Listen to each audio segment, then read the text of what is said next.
welcome back to All Things Gumball. This machine is actually standing on a platform. It's not normally this tall, but if I have it down lower, you're not really going to see it very well.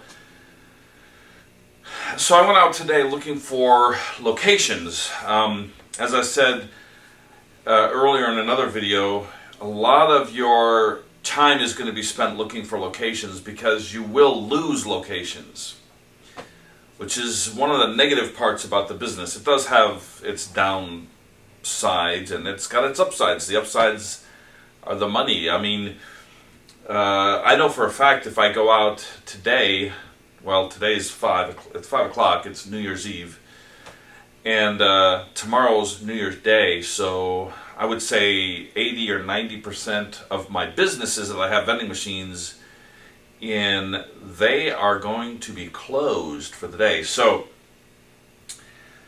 the one thing I like about this job is my own hours. You know, as I said, I can choose my hours. I choose the hours that I get to work. You know, if I stay up late at night and I'm tired the next day, I can sleep in. I mean, how many bosses are going to let you sleep in without even calling in? You're going to have to call in, and you're going to, have to, you wake up in the morning, you're feeling kind of half awake, half asleep. You don't feel great, but you don't feel terrible, and you just think to yourself, oh, I'd love to have one day off. Just let me have this day off.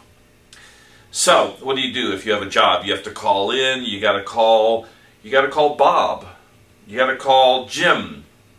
You got to call Jim, let's say, Jim, you got to call Jim. And Jim says, well, I can't say yes, you can have the day off. You got to call John.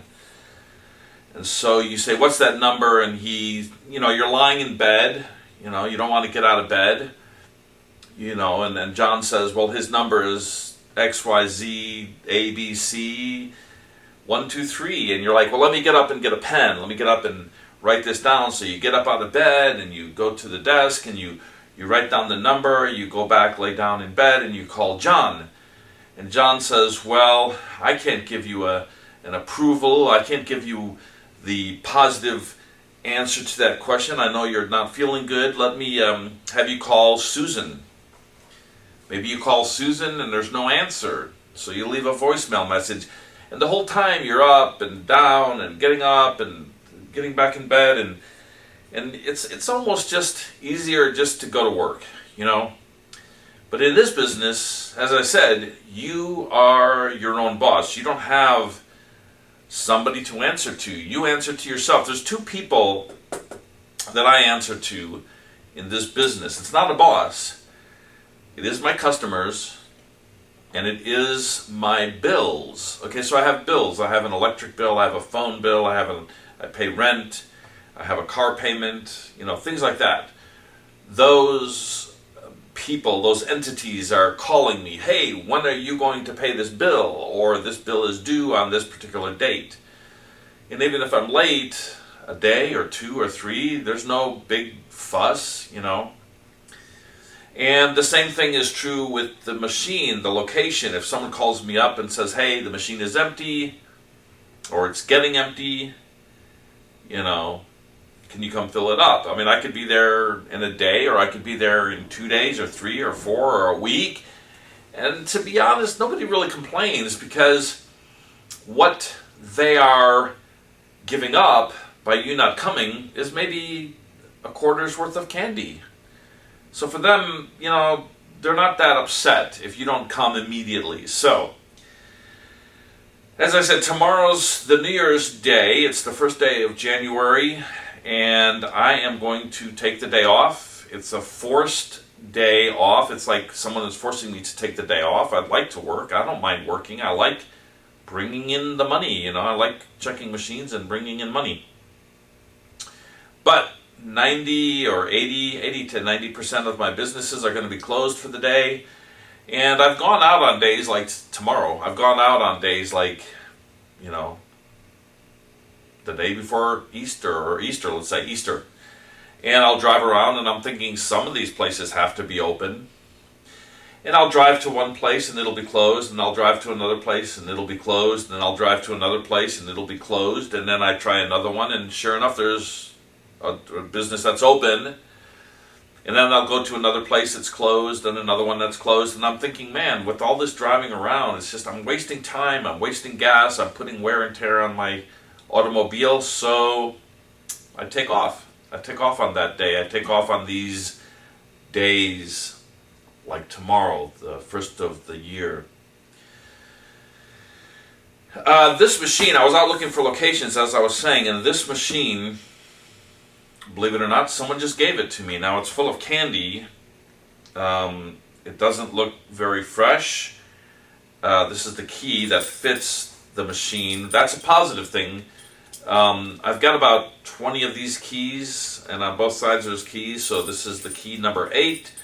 This is the key number 7, okay?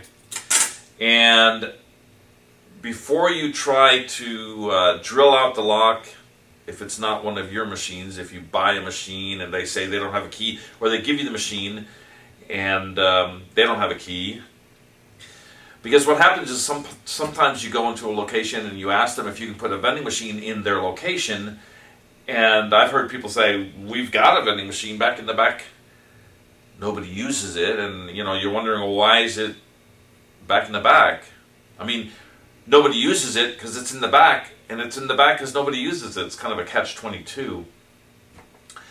And in a place like that, if it's, ask them, well, how long has it been sitting here? And if they say, I don't know, a year, ask them, say, would you like someone to get rid of it for you? Offer them money. I'll buy it from you. These machines for sale, used, I've seen them go for $100, $150, $200. I'm not going to pay more than $100 for a machine like this. But I'm not going to offer them $100. You could. They'd probably jump at that chance. If you offered them $100 for this machine, I offer them $25. If they say nobody's been servicing it for a year, it's been abandoned, I'll offer to pay for it. If they say how much, I start at $25. If they want to go up, go ahead. Let them, you start low and they start high and you kind of meet somewhere in the middle. So I'll say $25. Sometimes they just want to get it out of their sight. They're tired of seeing it. They're tired of it being there. And they'll tell you, take it out, get it out of here, give me $25. And then, if you've got your keys, check all your keys and see if any of them fit, see if any of them work. And if they do, there's going to be money inside here. And there's going to be candy inside here. Now, it's a year old. The candy is probably a year old or 2 years old. I wouldn't eat it. Not if it's that old. Throw it away. Give it to a homeless person if you really... don't like homeless people, I guess. And then, as I said, there's probably money inside. I remember one location, I walked in and I asked them if I could put a little gumball machine in their store. I showed them my photograph. I showed them the charity I was working with, and I asked them if I could put a vending machine in their store. And they said they have one. As I said earlier, it's way in the back. And I ended up buying that one. And I think I paid 30 or 40 or something like that, and inside was $50. So the $50 that was inside the machine reimbursed me for what I paid the guy, and I had a free machine. At the very least, if you don't have a key that will unlock the machine, you can drill out the lock. That's going to ruin the lock, of course. But look at all the parts you have for repairs. All right, like I said, this machine I got for free. I was out looking for locations, knocking on doors, and I went to one location today and I asked them if I could put a vending machine in their store. And they said, no, we don't want any vending machines, and we have one over there in the back, and we don't really even want that one here. I asked them if they would like to get rid of it, and they said, yeah, and I got it for free. So even if you're not in the vending business, you can still get a free vending machine every now and then. I always talk about my artwork. I always talk about the fact that I am an artist. I want to show you a painting that I did when I was probably maybe 18, 19, 20 years old, and right now I'm 54, so this painting is 30 years old. This is one of my paintings. This is one of my original paintings that I painted. I don't know if you can see that. Let me come closer. This is one of my original paintings. I think it was about 20. This lady in this painting is not anybody I know. It's a painting of a girl that's just standing there waiting for a friend or waiting for her husband or a boyfriend. And I liked how it was dark on the side beside her, and she really stood out. I love the contrast between the dark and the light colors here. I love the very rich, crisp lines and the smooth blending of colors here. All of the shapes that you see are abstract. They're all geometric, except her earrings. The earrings are two little circles, but everything else is got straight lines. Everything is made with straight lines except the earrings. So again, this is one of my paintings. I have mentioned that I'm an artist several times. I don't know if you guys believe me, but I have a few more paintings, and I'll see if I can dig them out of storage, and I'll show those to you. I love this painting, I really do. All right, you guys, excuse my employee for standing in my way. I told you, go out and make some money for me. This is one of my employees, one of my best employees. He never complains. He never asks for the day off. He always stands at attention. Always does his job. Never complains. Never asks for a day off. He's a trooper. And he's got a flat head. You know what that means. Flathead. He's a flathead. He's a jarhead. Anyway, I hope you all have a good evening, and Happy New Year.